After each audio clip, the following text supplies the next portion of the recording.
electrician, kuryentician, ano pa? Sorry, ganun.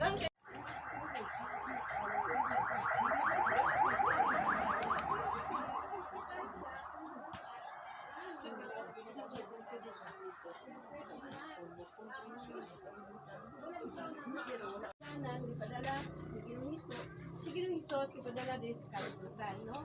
Kay aron siya maoy nagsakripisyo alang kanato. Muna nga ang reality, ang kinabuhi adunay kamatayon.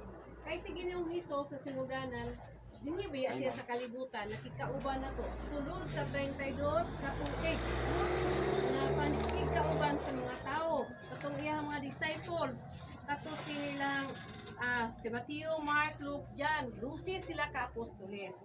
So mo na nga sa diha na nga si Ginoong Hesus gituluan ta nga sama sa kanta nga atong nabandang kita ang kahayag, no? Kita ang kahayag, kita ang suga.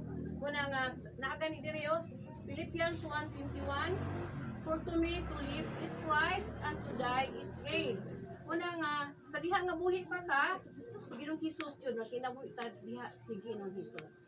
Kay human yana, human sa kinabuhi, adunay kamatayon.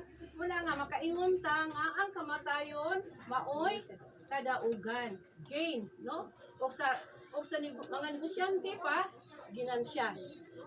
O kay tao man, mo ni siya nga kuan na siya kanang tawag siya kuan kanang bitaw kuan nato kanang kinabuhing walay katapusan, no? Kay naay gandam si Ginoong Hesus kanato nga kinabuhing walay katapusan sa unsa man nga sa unsa man nga paagi nga nang diha nga magkinabuhi ta diha ni Kristo.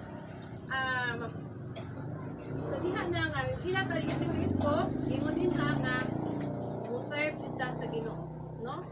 Serve the Lord with all your heart, with all your mind, with all your soul and strength. Muna siya nga sa diha na naana nato. So usa ta nga namin din mo to sumang.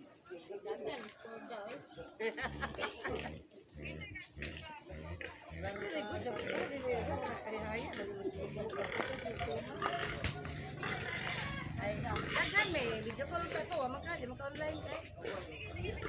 Sige, amang ka kulit ka kanila sabi mo. Wa kauban. Tumbang talaga. Yun na. Wala pa bas kurda.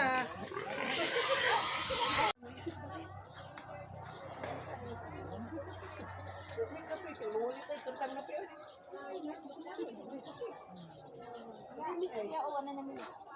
Wala dilaka, wala ko na lang